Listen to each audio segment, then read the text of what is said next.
I said last week that we were going to pick up at some point this series that we've been on, the Gospel according to St. John, and we will get there. But I want to take another Sunday just to follow up a little bit on last Sunday and also talk about something else that I've been thinking about a little bit. I guess there's kind of two parts to this message that I'll do my best to kind of tie together, but maybe at the end you might think to yourself, how does that all fit together? At least that was Chandra's response when I ran it over with her last night. I don't always run things over with Chandra, but sometimes the opportunity presents itself, and I'm like, hey, I'll just run this over with you and see what you think. And so I got to the end last night, and she was like, just how does it all tie together? So maybe there's a couple parts in here, but I hope you find something that is helpful for you. I said to somebody this week that I'm really preaching to myself more than I am preaching to anybody else. These are things that I'm wrestling through and thinking about and trying to process and make sense of as I think about life and God and faith and the world and all of this. And so I hope it's as helpful for you to listen to it as it is for me to process through it, because it's helpful for me. And one of the things that I have been thinking about over the past number of years, as I have read other people and listened to other people who are thinking about it as well, is what is the church's appropriate role within its country? What is the church's role within its country? Greg Boyd is a pastor in St. Paul, Minnesota, and a number of years ago, like 2004, 2005, he was kind of getting pressure from some people to steer his congregation in a particular political direction. And he was like, I don't think that's the role of the church. I think people ought to vote their conscience, but I don't think that's the role of the church. And it kind of, as he wrestled through that, it turned into a sermon series for him that he entitled, I think at that time, The Cross and the Sword, maybe, but it turned into a book called The Myth of a Christian Nation. But he preached this 6 or 7 or 8 week sermon series back then, and 1,000 people left his church. And so, but it was just him trying to say, we live in this separation of church and state that we believe is a good thing, and I don't think we ought to align, the church with any kind of political ideology, and him trying to wrestle through the question, what is the church's role within its country? And we're not going to venture down that road too far, but I think about that. Related to this week that we've just come through and this celebration that we've had of our country, and that is a good thing. And I think as a part of the community that we're a part of, as a part of our country, I think it's good for us to participate in that in some way. Of course, we hang the American flag outside, and we have the American flag here and the Christian flag as well, and we'll sing America the Beautiful at times, and I think that's good. But I think what is the church's role? What does the church bring to its country? And as we celebrate this past week, I think to myself, we are so grateful for the country that we live in, and we are so grateful for the freedoms that we enjoy. Right? But we're grateful to God. That is, we acknowledge something that is greater than ourselves. We acknowledge something that is greater than our country, greater than our world. We acknowledge our dependence upon God. And I think part of the church's role is to point people to something beyond ourselves. Point people to God's sovereignty and His love for us, and then invite people into that. Because, we celebrate certainly our country, and we need to do that, and it's appropriate, but we're reminded of the fragility of life and the fragility of our country and our world. We just read this passage from Isaiah 40, surely the nations are but a drop in the bucket, right? This is not to be dismissive of the nations, but just to acknowledge our need for something greater. And surely history would tell us that nothing lasts forever, right? I don't know if any of you have seen this histomap.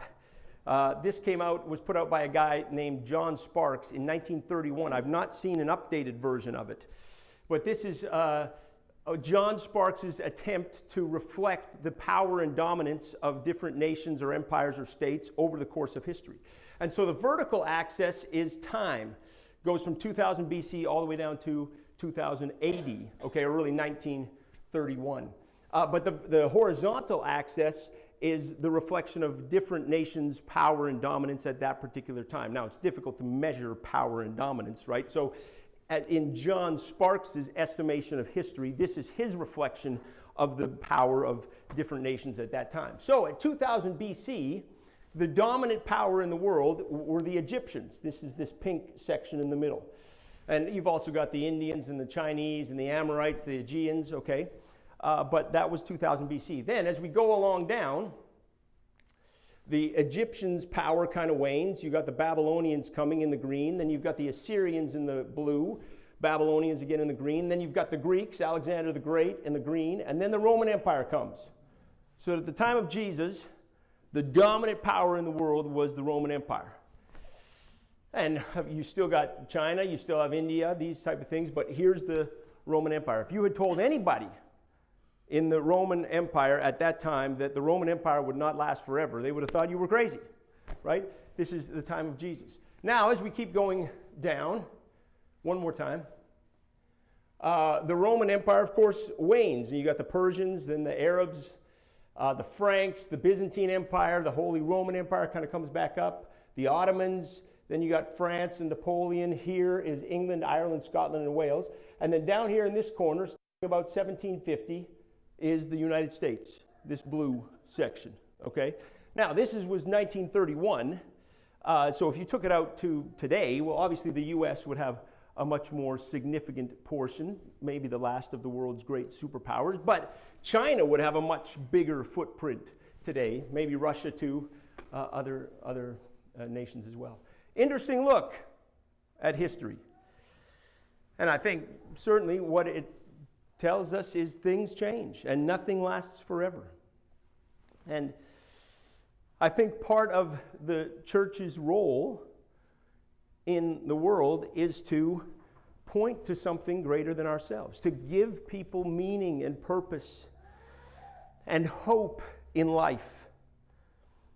I think if we could find that meaning and purpose and hope and these things in the way we order the world or in our country or in other things, well, then we wouldn't need the church, right? But the church offers something greater, offers us to participate in something beyond ourselves, in God's love for us, helps people exercise faith, gives people meaning. And I think that's important.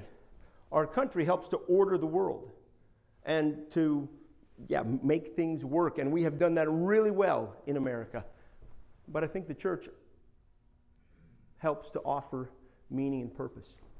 I had coffee with a guy a couple weeks ago, and in the conversation, I asked him, what does faith mean to you? And he was like, I don't know, he said. And then he had some sort of answer that I thought was great. And so I said, well, let me phrase it another way. I said, how do you make sense of things? How do you make sense of the world? Where is meaning in life? Why are we here? And what's the purpose of life and this type of thing? And he was like, I just don't think about those things, He says, well, I'm an engineer, and I figure out how to make the world work. He's like, this is why you do what you do, to help us think about these things. You know what I mean? And as we talked about that was good, right? We need engineers. We need order in the world. We need to figure out how to make the world work as best we can. But we need people to help us think about meaning and purpose and destiny and help people exercise faith and all of that type of thing. And I think the church plays a role in that. I think that's important, that we give people meaning. We point people to that which is greater than ourselves, to God. And then we invite people to participate in God's love for us, to participate in that which is God. Any of you remember the movie Dead Poets Society? Robin Williams, right? I remember watching that movie a number of years ago, and there's one particular scene in the movie, and I remember how it kind of hit me back then, reflecting on this particular scene in the movie.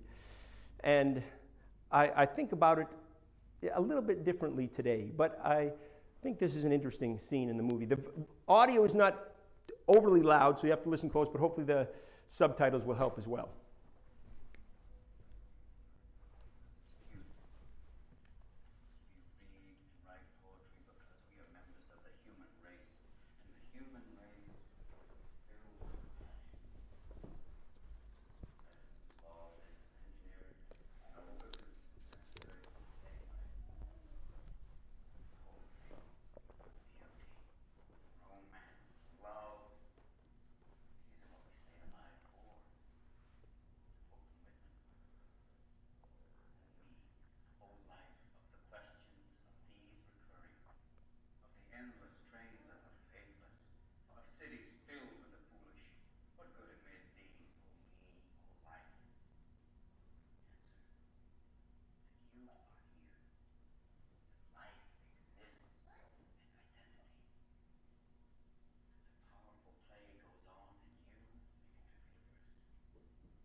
Okay. Interesting. What good amid these, O me, O life? Where is meaning? What's my life about? The powerful play goes on, and you may contribute a verse. And I remember thinking back then, okay, maybe that's inspiring, but I think it's insufficient, at least in my mind. The powerful play goes on, and I may contribute a verse. I mean, this is where I'm supposed to find meaning in life. Okay, great. Good if I participate in the world and contribute a verse to society, okay. But what about the people that are in a situation where they're not contribute a verse, or where life is nothing but pain for them? Where is hope for them? Where is meaning for them? Where is redemption for them? I think we need something greater than ourselves, something greater than humanity, something greater than the play that humanity is playing to give hope and meaning and purpose and an ultimate destiny for all of us.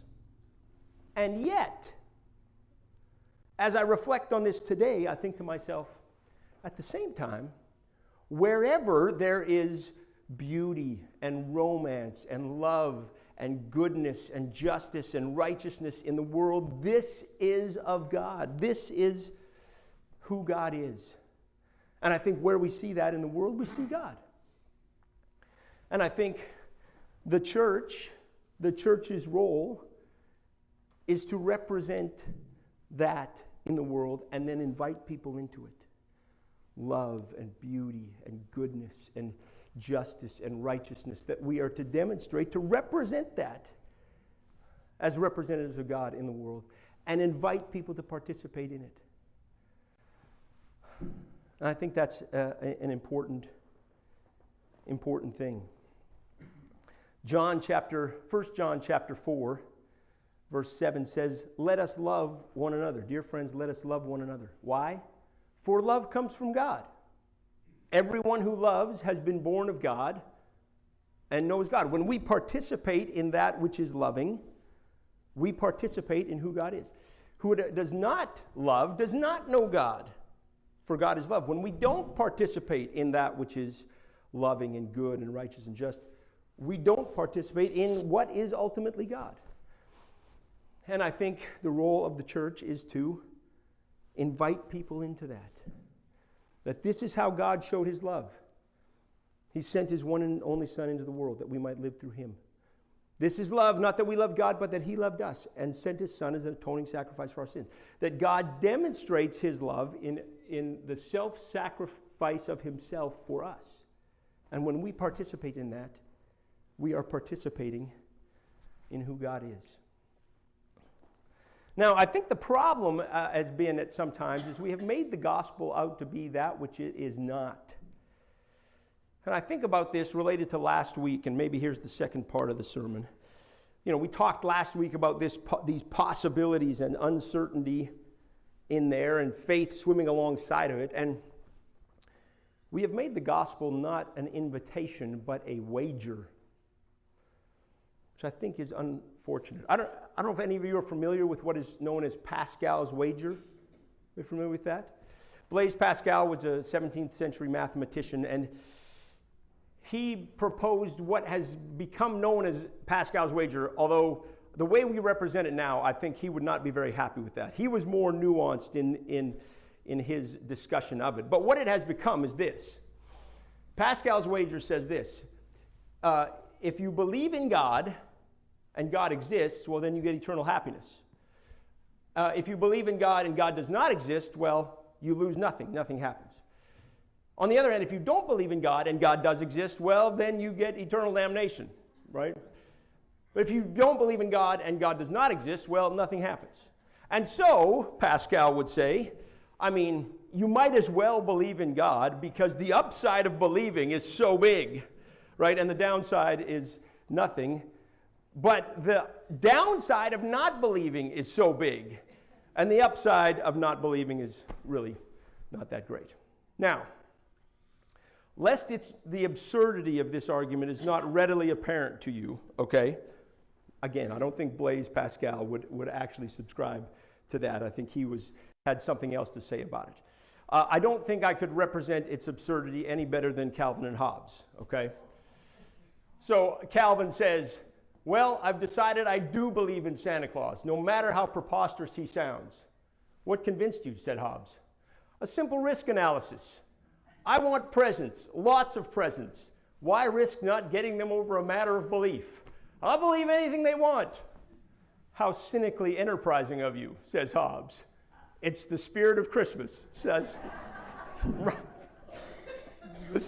I mean, the only way Pascal's wager works or makes sense is if God is a cynical casino owner who approves of hypocritical belief and insincere belief just to get a payout, right?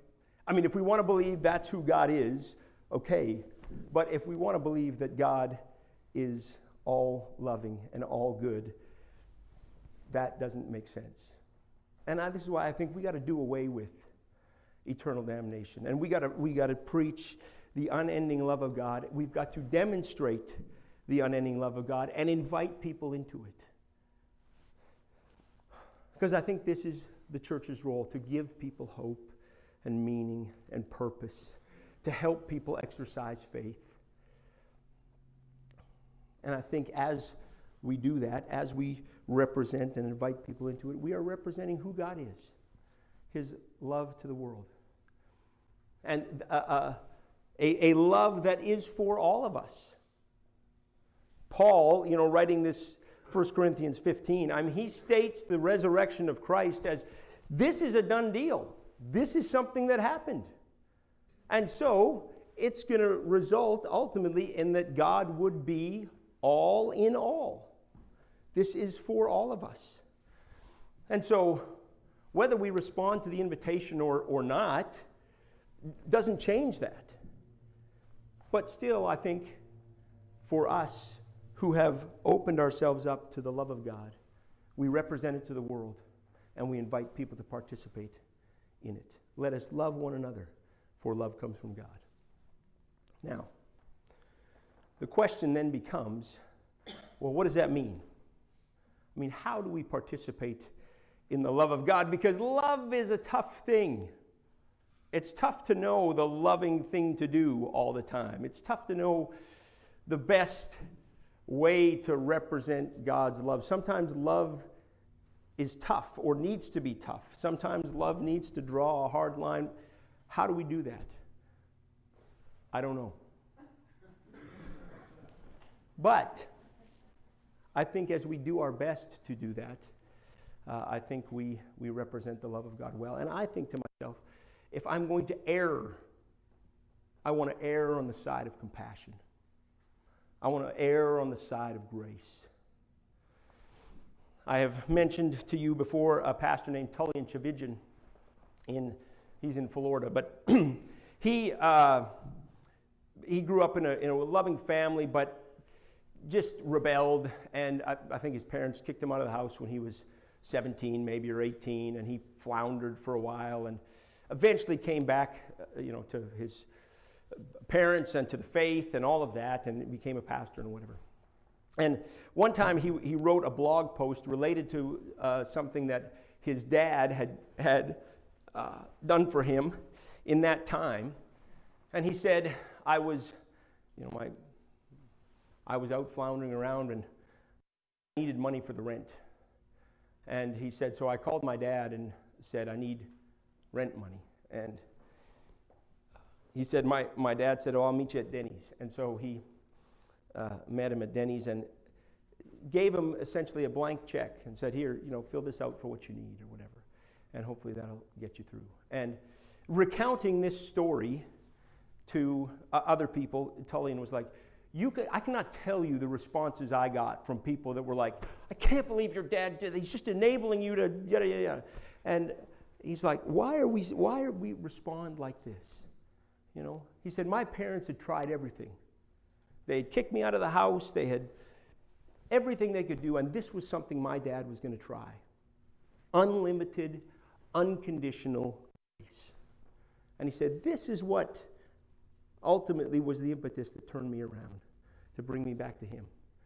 So I don't know exactly what the right thing to do is all the time to represent the love of God, but I want to err on the side of compassion, err on the side of grace, as we play the role in the world of representing the love of God and inviting people into it. So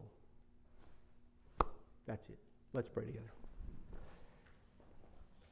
God, we're grateful to you for what you have done for us. We are grateful for what you have given us, for the place that we live, for the freedom that we enjoy, for the abundance that we live in.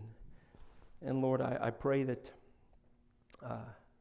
as we are grateful, Lord, that you would remind us of the role that is ours, the privilege that is ours, to represent your love to one another, to represent your love to our community and to the world, pointing people to you, to that which is greater than ourselves, than our country, than our world, to give people hope, to help people exercise faith in you, to represent your love and invite people into it.